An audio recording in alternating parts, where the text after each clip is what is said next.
Hello and welcome to 100% Real with Ruby. Today I have Josh Hillis back, and yes, back.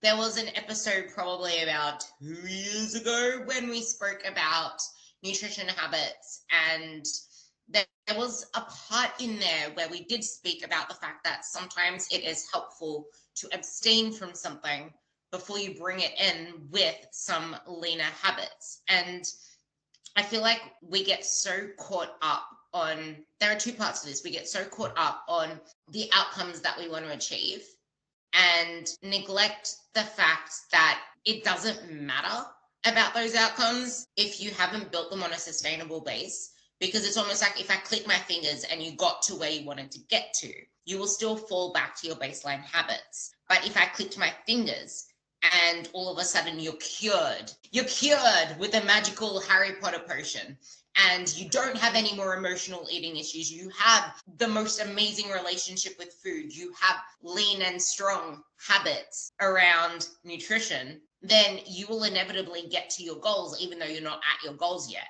We just solved all of the issues that stop you from getting to your goals, yet people still don't realize that it doesn't matter what you achieve if this other stuff hasn't been put in place. And I actually think the biggest piece, going off on a tangent, because Josh and I spoke for like ages before this, but going off on a tangent before this, I think the biggest piece to all of this is not having life satisfaction. Because if there's a part of your life that feels unfulfilled, most of us try to control our bodies around that.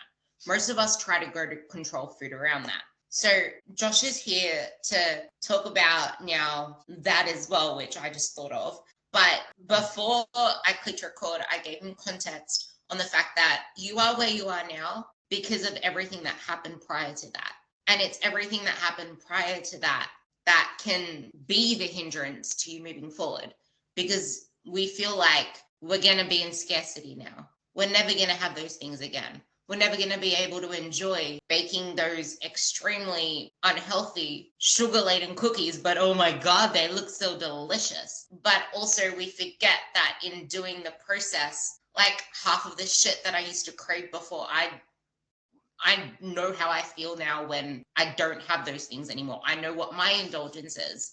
And no matter what your indulgence is, there is a post that Josh put up that I want him to, I hope you're making notes, Josh, but there is a post that Josh put up that I feel is the most powerful part, because Josh is a cookie monster. He will always want to eat the third cookie, but he knows that eating the third cookie isn't serving his actual needs. He just had two, and that is enough for him, but you're always going to want more. It's a human thing to always want more.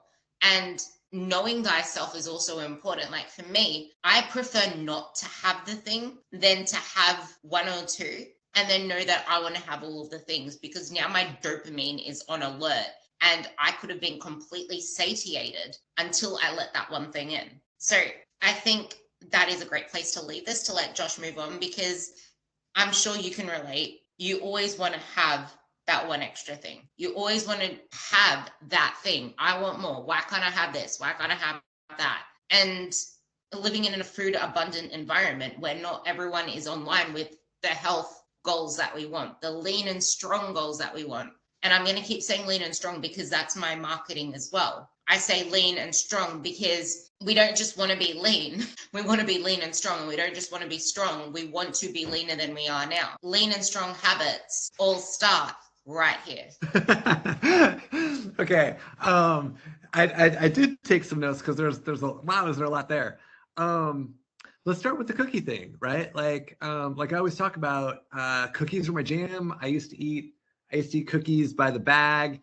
When I was a kid, I'd walk into 7-Eleven and the guys at 7-Eleven that worked there would shout, Chips Ahoy cookies as I walked in the door, right? Because I bought a bag every other day, and I would eat Chips Ahoy cookies till I kind of felt like hazy and numb, right? So for me, I'm never gonna have 2 or 3 cookies and feel like that was fine, right? I'm always gonna want a dozen. I'm gonna want 2 dozen, right? But the thing is, I want to be someone that has cookies in my life and what fits my values, like the kind of person that I want to be. And this is where I do all of my coaching from, is like the kind of person that you want to be about eating is where we work from. The kind of person that I want to be about eating is someone that can have 2 or 3 cookies and stop. So what that means is that while I'm having those 2 cookies or 3 cookies, one, I need to be present. I need to like be there for eating them. Because back when I was going through a half bag at a time or a bag, like I missed most of it. I wasn't there, right? It just kind of like disappeared into my mouth.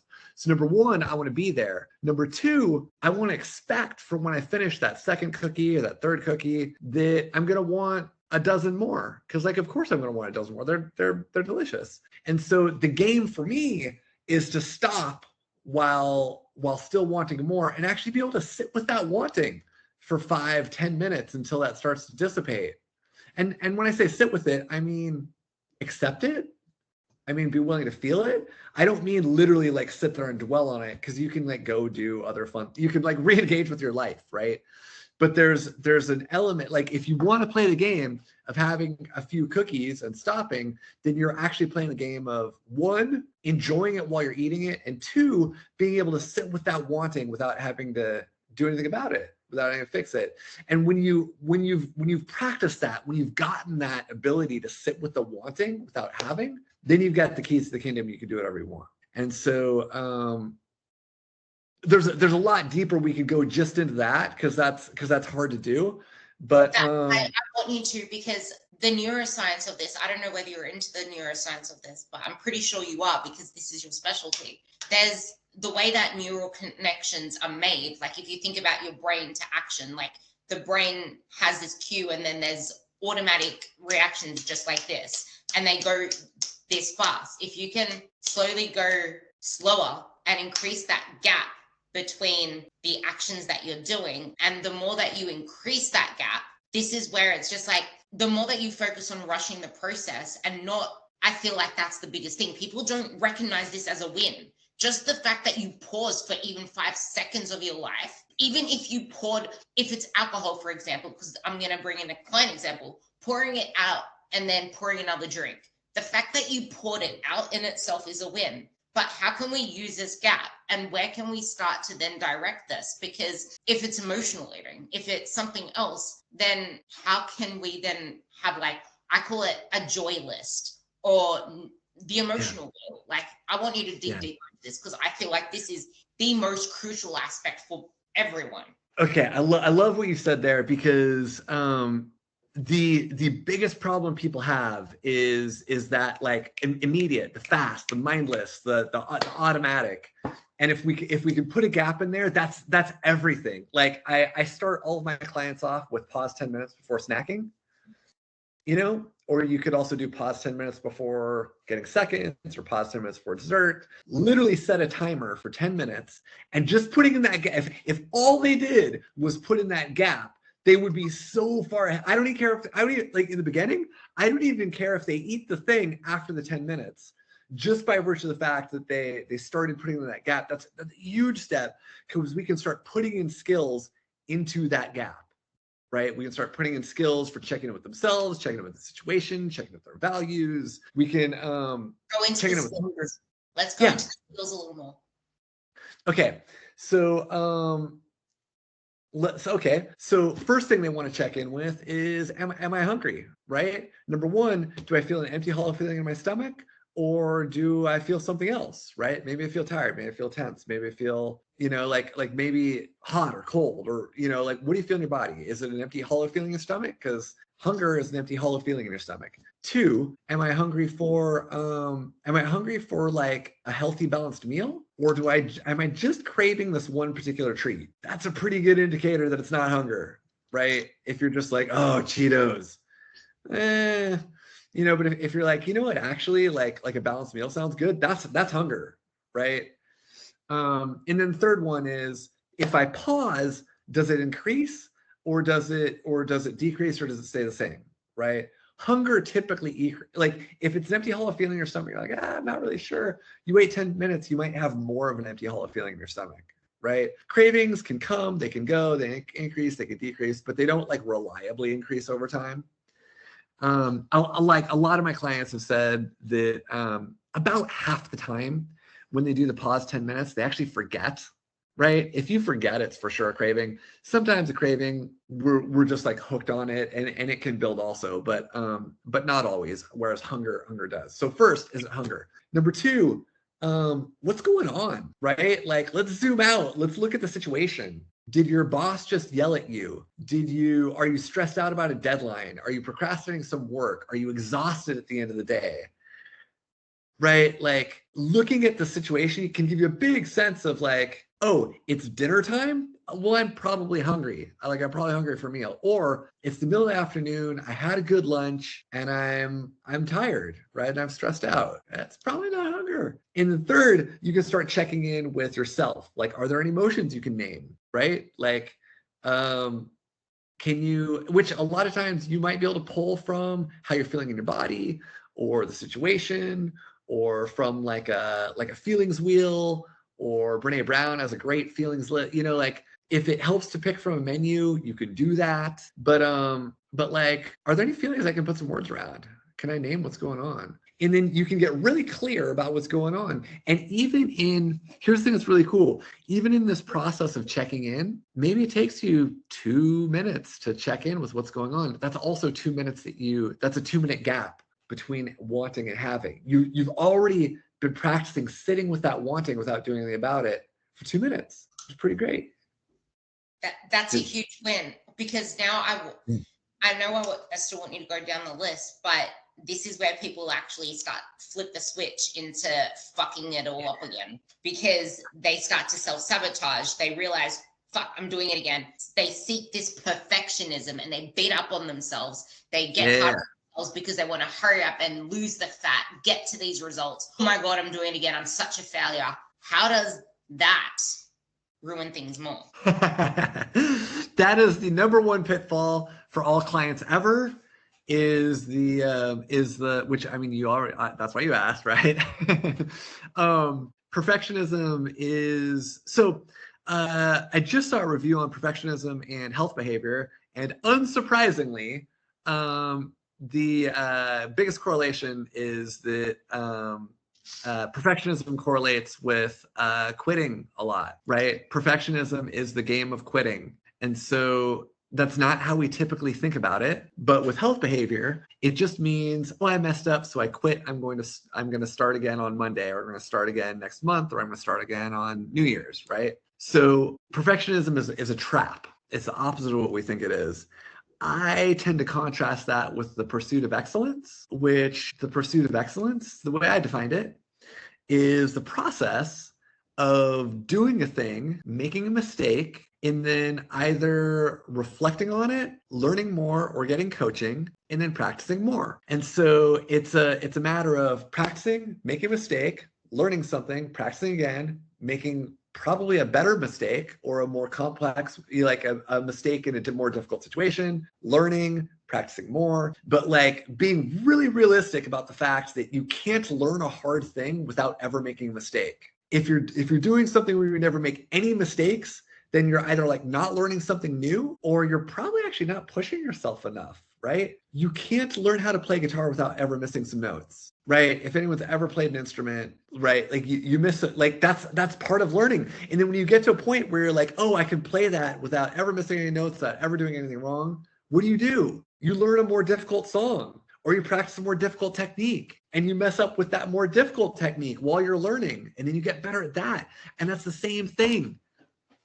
There's actually research that shows that those that make mistakes and learn from them are the ones that do better long term. Like, for example, there were like a few different studies where they learnt material, and instead of studying that material over and over again before doing the final exam, there were different test subjects that learnt the material, and then they got tested on it straight away, and then they got tested again, and then they did the final exam, versus continuing to study. Yeah. But it's because they failed on so many of those questions in the test exams that they're like, oh, okay, I screwed up here.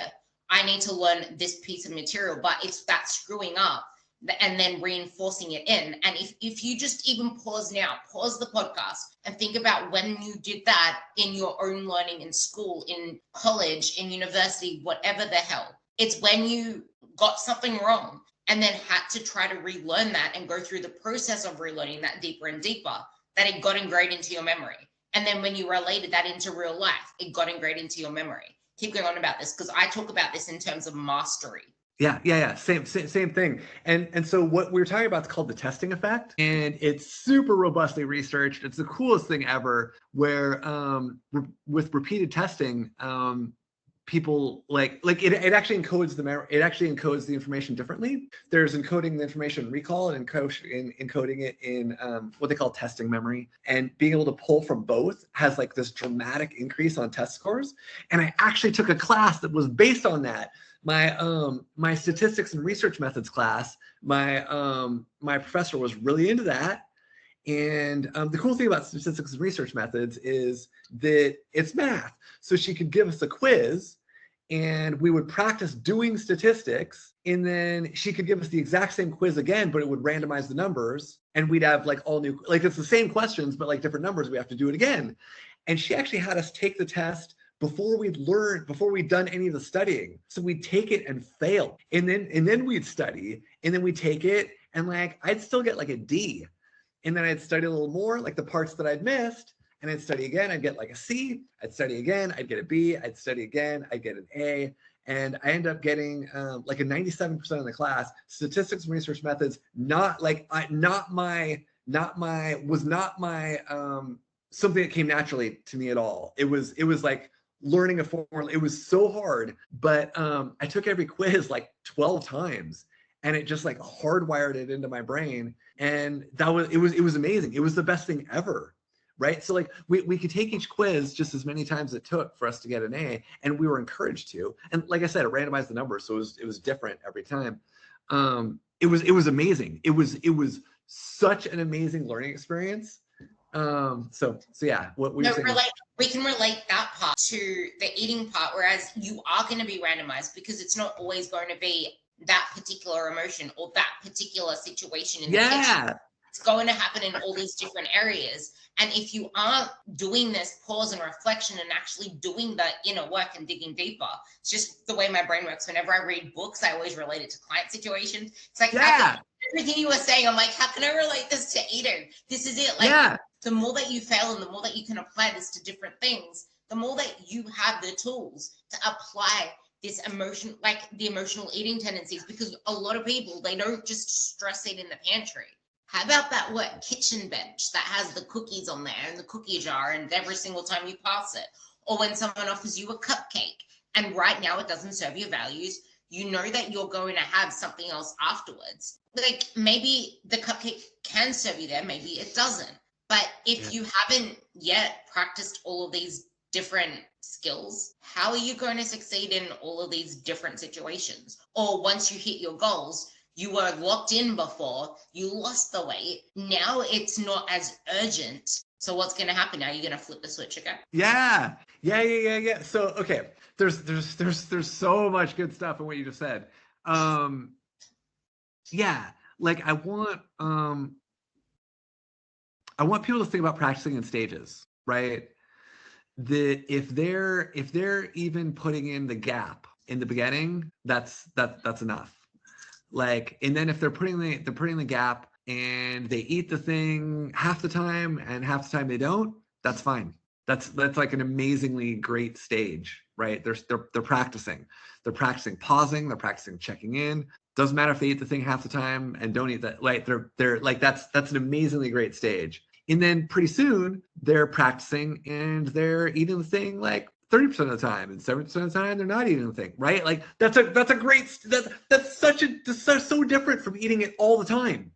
That's so different from eating it all the time. And then they get to a point where they're like eating it none of the time. And then they can start playing the game of like, oh wait, when does it fit my values to have it?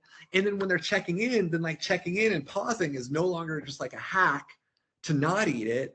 Then it's like, oh, this is the time for me to legitimately check in and see if it fits my values. And they're like, oh, you know what? Having these chocolate chip cookies that my kids made, Great.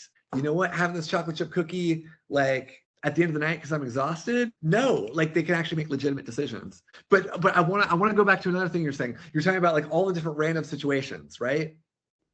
Here's the issue. Here's the thing that sucks about life versus something like working out, right? Like if you're working out, someone might start lifting 10 pounds and then later they lift 15 pounds. And then after a while, they're lifting 20 pounds. And after a while, they're lifting, 25 and 30, right? Stress eating situations don't come at us. Like they come at us randomly. They don't come at us linearly. So sometimes we get hit with a 5-pound stress eating situation. And sometimes we get hit with the 50-pound stress eating situation. And sometimes we get hit with stuff that we haven't developed enough skill yet. It doesn't mean we'll never develop enough skill, because if we keep doing it, we'll keep getting better. But we might get hit with some stuff that's just too much right now. And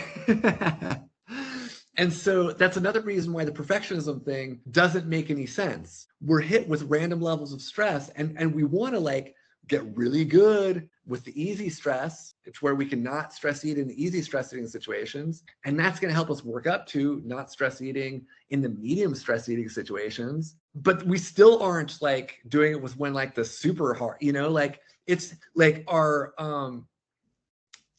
skill development is progressive, but what we run into in life is random. Yeah, I actually want to quickly touch on that cookie part that you said when you're exhausted at night before we go into your next stop point.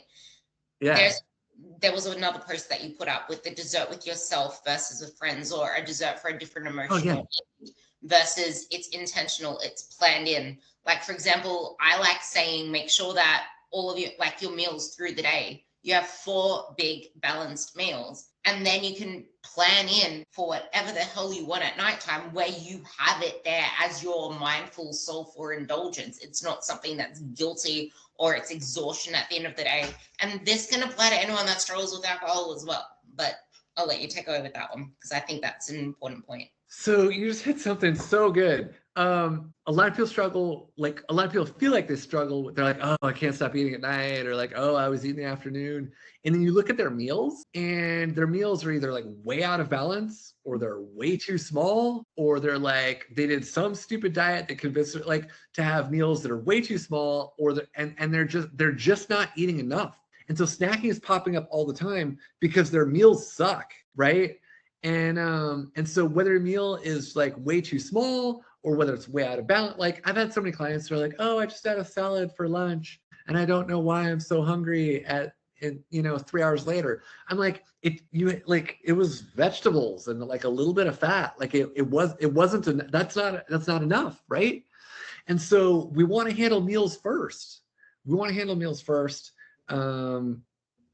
I don't know what your perspective on that is, but I point people towards 100%. I'm 100% with you there. Okay.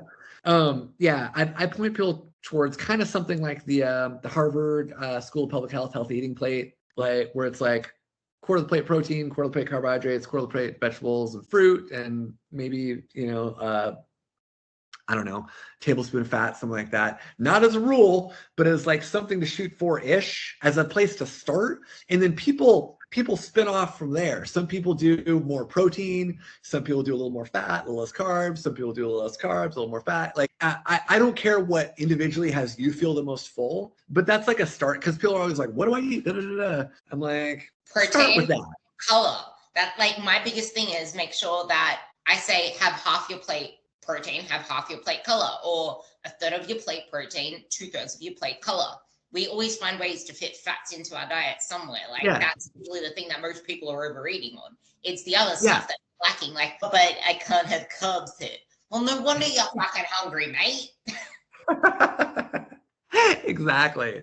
Yeah. So like how many people can't stop snacking because they were told they're having no carbs at meals, and then all of a sudden they're like, oh, I need something later. You're like, that's not a stress eating issue. That's not a cravings issue. That's just you've got a plate balance issue. And so like handle the plate balance first. Make this easier for yourself, right? And then that actual discretionary intake, the thing that you enjoy the most, is going to be there with the right reasons. It's not the fact that you're eating it, it's why you're eating it. The why is the most important thing. Yeah. And that's what, and people think that that's going to be like a hard thing to figure out.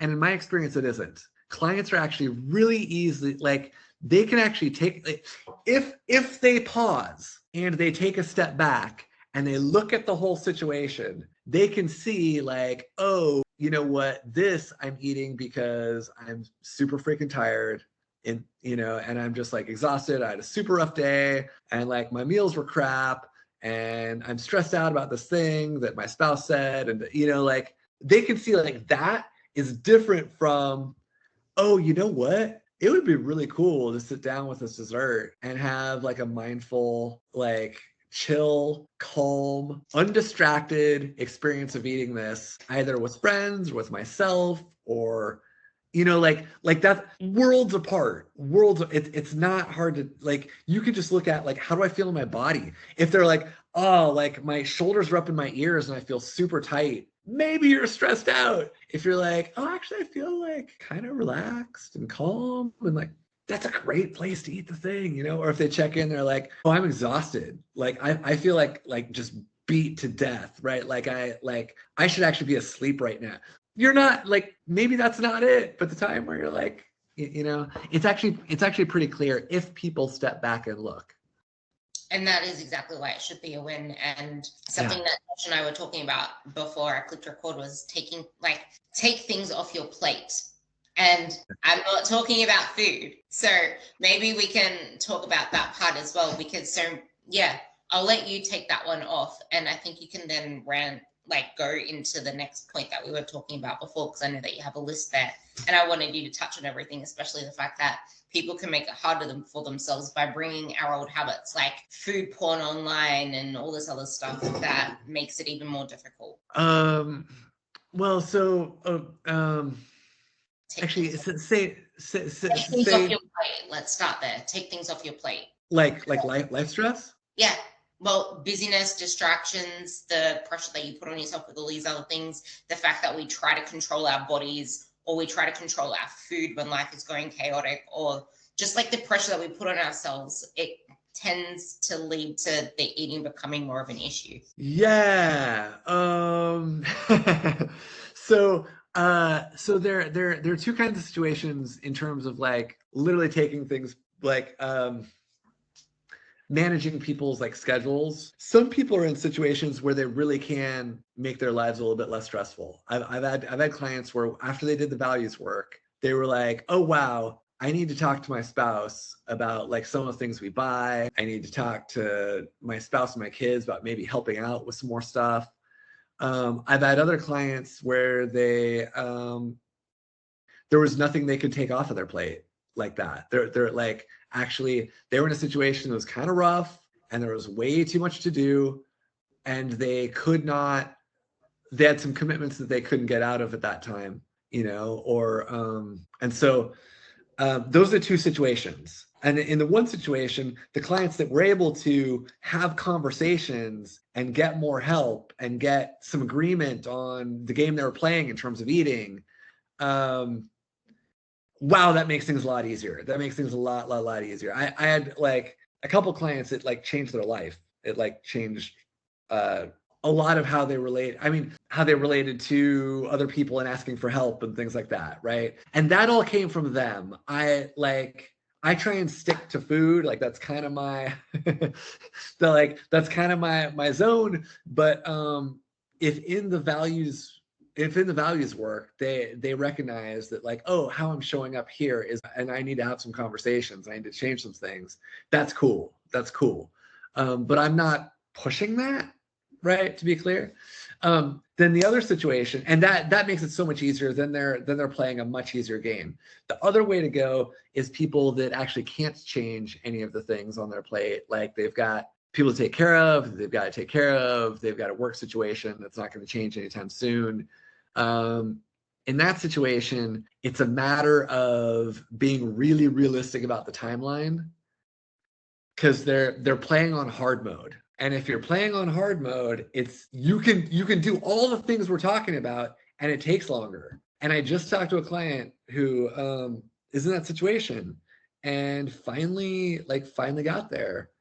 And it took a while. It took like a really long time. But she's at a point now where she can like have she can have dessert in the house and like not eat it after a stressful day. And then when she wants it, she can have a couple and stop. And she can have food that takes she can have meals that take care of her. And when she doesn't have time to cook at home, she can go out to Whole Foods and get it. Right? And there isn't anything in the way of any of these things. She's just like doing all of the things that take care of her. And food is showing up as like one more thing she could do to take care of herself in a situation that's really stressful. And it took longer for her to get there. It took more practice, but she got there. So you said something powerful. Two things that you said powerful. What number one was it took a shitload of time, and people don't have patience for that, which is why they keep spinning their wheels. They beat up on themselves when they're not doing perfectly again. And this is where I just like be patient with yourself. This is an investment. It's not you wasting time or wasting money because you keep repeating the same thing. Because there are so many of us that could even have like neurodivergence or any other thing that makes things more difficult for you to put habits into place. But if you keep thinking of that time spent that you still are struggling with the thing and keep repeating the thing as time wasted, you're never going to get there anyway. Whereas if you take this as a learning experience to actually just improve and use mastery or excellence as your way to get better, then you're still edging closer. Like the best question to ask yourself is, what's the alternative? If you weren't working on it, what would you be doing? What's the worst outcome? And the other part that you said there is she turned to food for the comfort to ease all of that stuff. And this is the thing, and this goes back to everything we spoke about before. Like, what is the emotion? Get that. Like, I don't know whether you finished listing off the skills, but I think that's really important for you to bring the skills there as well. And so, listing out the skills there as well as talking to people. Because if your husband keeps doing this for dinner or cooking X for dinner and it's not serving your goals and throwing off your whole day because that dinner meal is enough to blow out your goals. Like, if your dinner is loaded with like fats and fatty meats and porterhouse steak every single night, that isn't serving your goals unless you want to eat like a bird through the day. But eating like a bird through the day is going to have you snacking on the pantry after the porterhouse steak, like the porterhouse steak anyway. So it's a lose-lose situation if you're not having that discussion. And it's not like you can never have that dinner together. It's just picking your indulgences mindfully and how they fit into not the course of a day or a course of a week, but the course of a month. Like, look at your life in months, and it's like, okay, we can have a date night here that fits in with my goals. I'm still tending to my soul. I'm still eating with my husband at night, but now we've had this conversation and this meal serves me a lot more, and he's happy with it as well. Or if your daughter is a baker and she keeps baking you cupcakes, you need to have these conversations. Or if your friend keeps trying to sabotage your goals, you need to have these conversations. So what usually stops people having these conversations, and how can we break this cycle sort of thing to resolve to change? Yeah. I mean, like where I come from on that kind of thing is it comes down to your values. Like who do you want to be, right? And we're looking at like who do you want to be about eating? And sometimes that like we eat communally, we eat with other people, right? Eating's a shared human experience. And so sometimes that involves conversations with other people. And those conversations also have to be like values based. Like who do you want to be in those conversations, right? Maybe you want to be, like when I talk about values, it might be different from the way that most people talk about values. I'm using them in a very specific way that works, that's derived from like a functional contextualism perspective or contextual behavioral science, where I'm looking at values as like a character strength. And so, which is a different way from how we use the word values colloquially. So like a person might be playing the game of values of like being wise and, let's say that they're being wise and connected and playful, right? Let's say that was someone's values, right? I've had people pick that. I know people lean towards like I want to be conscientious and disciplined, and and like you could do that too. But let's just go with wise and connected. So you want to be wise and connected with your food. When you're doing that 10-minute pause before having a snack, you might say like, what action would be towards being wise and connected, and what action would be away? And they might say like, oh, it'd be wise and connected to, it'd be connected to like check in with myself right now and to see how I feel and check in with the situation. It would be wise to, if I'm stressed out, actually maybe go for a walk or something like that. It's, like they can say what the wise thing is. But then when they have that conversation, when they go to have that conversation with their spouse about what they're buying at the market, about what they're making for dinner, or if they can collaborate on things or whatever, they can actually ask them the same things. What would it look like? What would the conversation look like if they were being wise and connected in that conversation? What would a wise conversation look like? What would a connected conversation look like? And that'll probably look different from like blaming or like, and the cool thing about that is, number one, you get to choose your own values. Number two, you get to say what it looks like. You get to say what wise and connected looks like in that situation, right? If those were the values you chose. And so when people have gone that route, that's really the only, I don't coach them on those conversations because that's a little outside of what I do, but I do point them in the direction of like, hey, what are your values in that relationship? And can you come from those values in that conversation?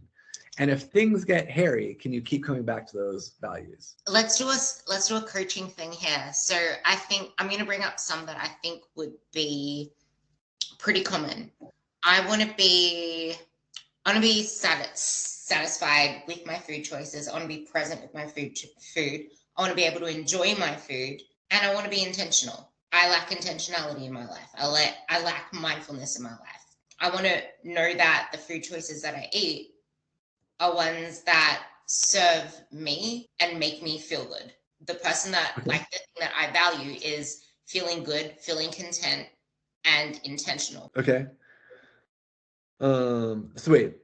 First you said satisfied, present, intentional, and then you said feeling good. Feeling good and satisfied, and then present and intentional. Okay. So, and you want me to coach you on these values? Yes, I'm going to try and think of different things. Let's do this. Yeah. Okay. So the first thing that we want to, so because it'll be fun, I'm going to be a little bit strict about these values, right? So what we're looking for in these values, what I'm looking for in values, when I'm coaching clients in eating skills, or the way I describe values in Lean and Strong, is I'm looking for something that would cause, like, that if you're making decisions from those values, you would say yes to a certain food sometimes and no to a food other times. That you're looking at it situationally and not in terms of like a specific food.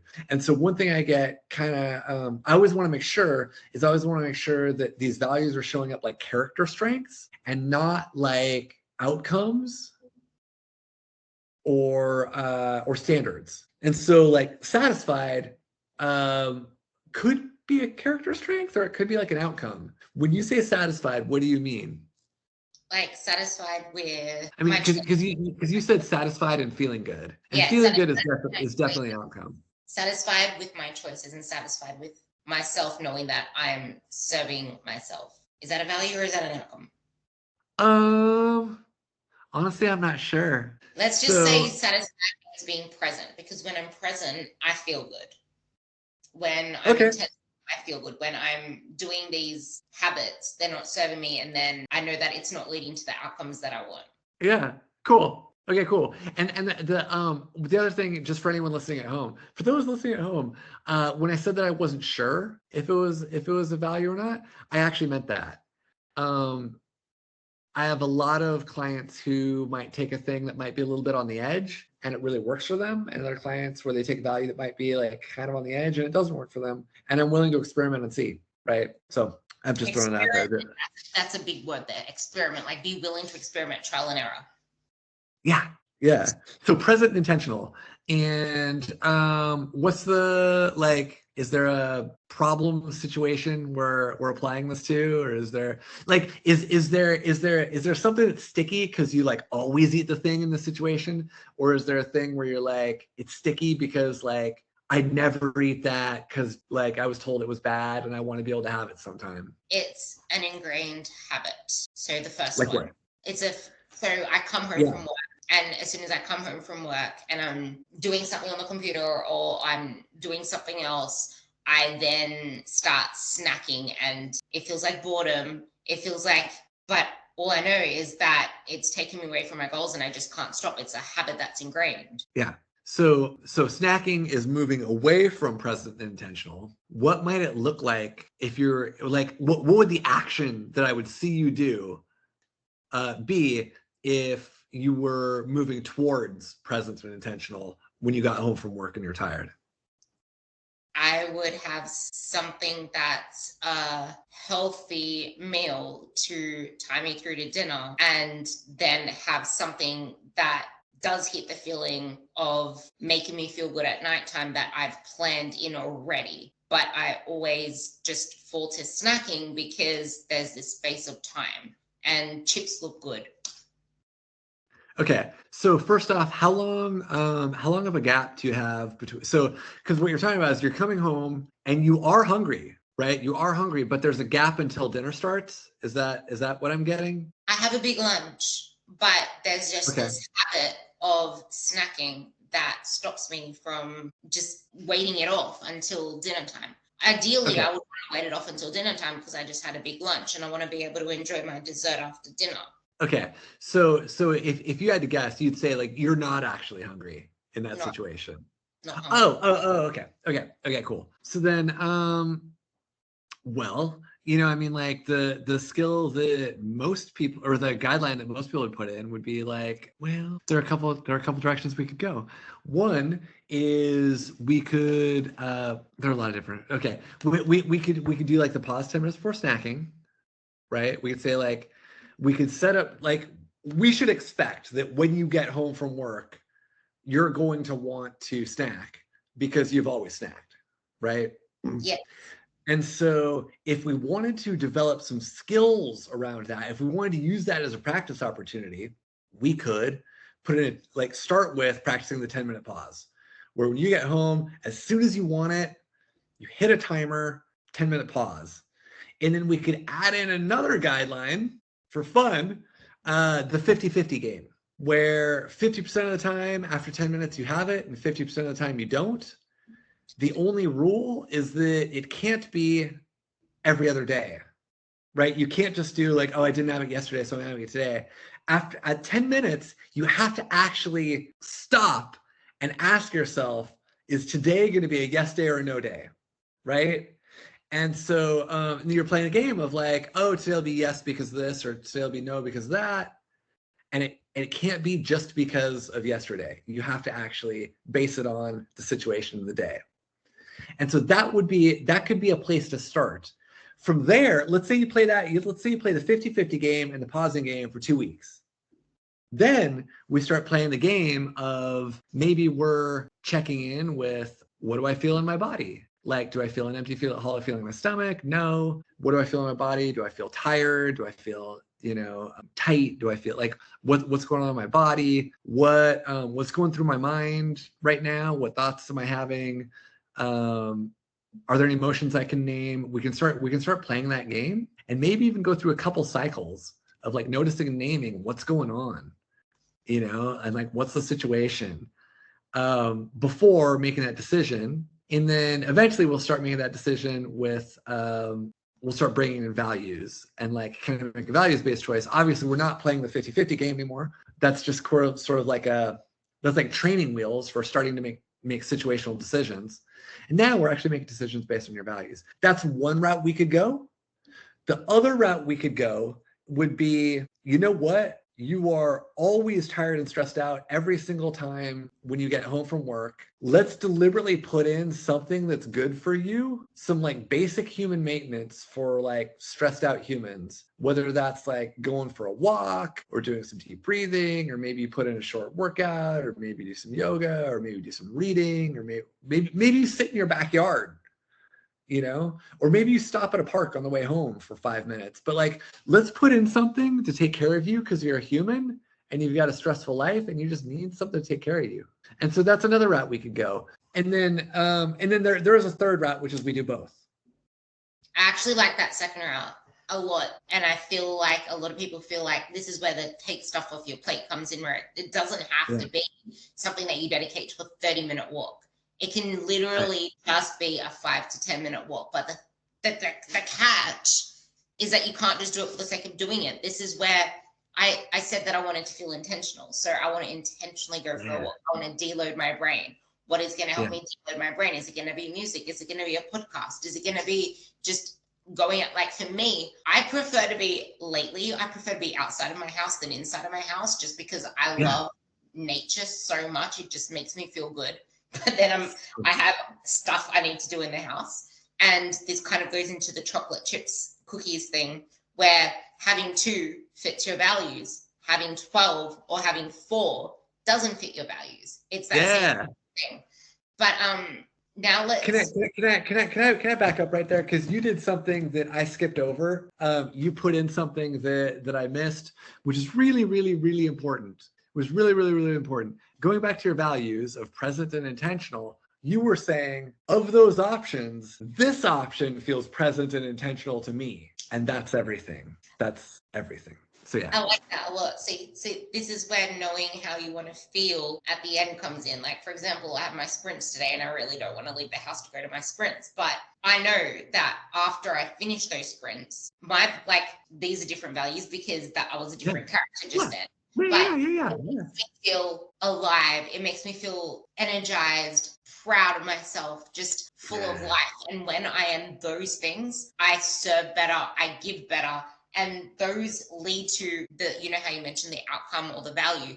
That leads to the outcome of me being more satisfied, me being more whatever I said before. Like, I feel a lot more mindful and present when I do those things. Because when I don't do those things, I feel restless. Like, my legs at the moment sometimes go on and off with doing little wobbly movements because they're restless. It's like I feel more at peace within myself because I just did something that serves my values. And I feel this is where showing up for yourself, knowing that you're doing something that serves who you want to be, is enough to lead to X, Y, Z. But if we now take this situation into the workplace, people would usually say they don't have enough discipline, they don't have enough willpower. And this can be that person that always shares that cookie recipe. And there's this cookie jar and someone has some donuts out. Actually, wait, can I stop and go back and highlight something you said a minute ago? Because I just love it. You said you don't want to go do the sprints. But at the same time, you know how important it is to who you want to be and also how you feel after. And when people get I think there's a fantasy that people have that the goal is to never want cookies again or to never want to eat in a stressful situation. And the reality is what happens is people get really comfortable with wanting and not having because it serves who they really want to be in the world. And they're not afraid of that wanting showing up. And that's what it actually looks like. You're oh, that wanting can show up. That's normal. It's okay. And I also know what you said is how alive you feel afterwards. They're I also know how I get to feel when I actually make these choices based on my values, even when I don't want to. And I just want to throw that out there because the wanting doesn't go away, and the difficult emotions don't go away, and the stress doesn't go away, and the urge to numb out stress with food doesn't go away because it works. But you've gotten to a point where you're oh, these sprints are important. I like how I feel. I like who I get to be doing them. And it's worth going even though I have, even though my urges are not go. And so I just wanted to highlight that because I think it's really important. I'm so happy you did, because that's me with cardio. Cardio is the only thing that gives me that feeling of feeling alive, of feeling my heart race. It's why I love, even when I do steady state, I like to finish with a couple of sprints just because that rush that I get, I can't have it. And when it's flying. It's there's nothing else that compares. But you get that same feeling when you actually say the no that you wanted to say. I think tying up with this, I really did want to go back to that willpower thing and the discipline thing, because this is where I feel a lot of people think it's a willpower issue or a discipline issue, or we get down on ourselves for being weak and not wanting it badly enough. And I think that sums up everything we just said. So it's a great place to kind of tie a bow if you want to bring in anything else that you had on your list there, because I feel like it's too important not to. Yeah, willpower is a funny thing. It's not that it's not useful. Like I think willpower can be really useful. It just doesn't cover over a massive skills gap, which is mostly what I see is like people have a skills gap, and like people that have failed repeatedly, it's because they were given plans that didn't work and they were never taught any skills, and they willpowered for as long as they could, and then they couldn't, but they're basically given a failing plan. And so if we build in skills, then here's the like inflection point, right? It takes some intentionality. I would even say it takes some willpower to practice new skills, right? But the thing about skills is that the more you practice them, the better you get at them, the more like integrated they become in you. Just like learning to drive, right? So intentional when you first start learning to drive, and then now you drive while thinking about other things, and or like playing an instrument. It's so like intentional at first, and then you can play songs just for fun. Eating skills are the same way. It can take a lot of willpower to put them in, and it takes so much willpower to put in a 10-minute pause before having a snack the very first time. It takes so much willpower the very first time. After you've done that 100 times, it mostly doesn't take any willpower at all, because it's just what you do. And so what I want people to get is that like when they're just following diet rules, then a lot of times it feels like it gets harder over time. It gets more tedious, it gets more difficult. When they're learning skills, when they're building actual skills for their lives, even if it takes willpower to implement them the first time, the skills become more and more integrated in their life over time, and it requires less and less willpower. And so that's what I want people to know about willpower. And I think sometimes that gets lost in the discussion of where like willpower is bad. No, I think it actually takes some willpower when you're first putting in a new skill, right? But then it shouldn't forever. Like okay, example. You sprinting, right? I bet it's a lot like you can like I bet you are so comfortable now with the not wanting to, that when the not wanting to pops up, you actually like connect that to how you're going to feel afterwards already. And I never did that before. I never did that before. Exactly. Yeah. So like it gets like I would tell everyone listening at home, that you're practicing skills and not following some, like, you're on the right path if it actually gets more integrated and requires less willpower over time. There's something I heard where the people that you see doing the things that you want to do that make it look so easy, it's not that they have more willpower or more discipline than you, it's just that they have more mind management skills. And I actually think that is the most powerful thing ever, because consistently I'm going through the own self-dialogue there. And it's the same when I'm doing my 80-minute run or 60-minute run. It's like, I know that I'm there, I'm getting there, I'm almost at the end. And it's like that negotiation that you have with yourself to go to the end. But until you have experienced how good it feels to feel good, how good it feels to say no over a chain of events, not just that one amazing time that you were able to say no, then you start to do that thing more often. And I was going to actually use squatting as an example. Like, it takes a lot of intention to learn how to squat. And then all of a sudden you're able to actually start adding weights to the squat now, sort of thing. Yeah, that part's really important there. And yeah. Do you have anything else? Okay. Yeah, something that I just want to throw out there. The other thing, besides the willpower diminishing, it's amazing how much self-trust increases. And it's one of those things where like some people are like, oh, I can't trust myself to not eat the thing in X situation. It's only having been in that difficult situation and practiced the skills and had it go well that you actually learn to, like, trust comes after difficult practice. You can trust yourself to do that like 80-minute run because you've done it when you didn't want to before. And the same way people can trust themselves to stop at 2 cookies because they've stopped before, or people can trust themselves to skip the cupcake that they don't really need that someone offered them because they've done it before. That self-trust that people so desperately want only comes after a lot of difficult practice. And difficult is the key. I love that so much. Yay! And that's a great place to. It is. It really, really is. So with that, thank you so much for listening to this podcast. Thank you so much for coming on, Josh. And like us, I know it was so good. We went down all these rabbit holes. If you want to have a physical handbook of the skills, there's a book called Lean and Strong, and it's by some random guy called Josh Hillis. I don't really know. I've heard of him. I've heard he's okay. I know. You probably find his name like in the description of this podcast because he's right here, you know. But yeah, Lean and Strong by Josh. Like handbook, it's a handbook there. I would say you can even like probably get it on a PDF instead. Like get the if they want the PDF, they have to get it from On Target Publications. Okay, so cool. if that's what they're looking for, but if they want hardback, Amazon. Okay, so there we go. So just try and find it that way, because I feel like that way you have a hand pocket guide on your phone if you need to practice those skills elsewhere. Or you can just make your own little list from this podcast. But I feel like that could be very beneficial. And Josh puts up really amazing things in his Instagram as well, which you will find at Josh Hillis. Joshua Hillis. I thought so. Joshua Hillis. I think you have your full name. Someone got the other one first. So yeah, I had to use my full name, even though it feels very formal to me. Joshua Hillis. Joshua, you're in trouble now, but yeah, Joshua Hillis. Instagram. And yeah, is there anything else that you want to say?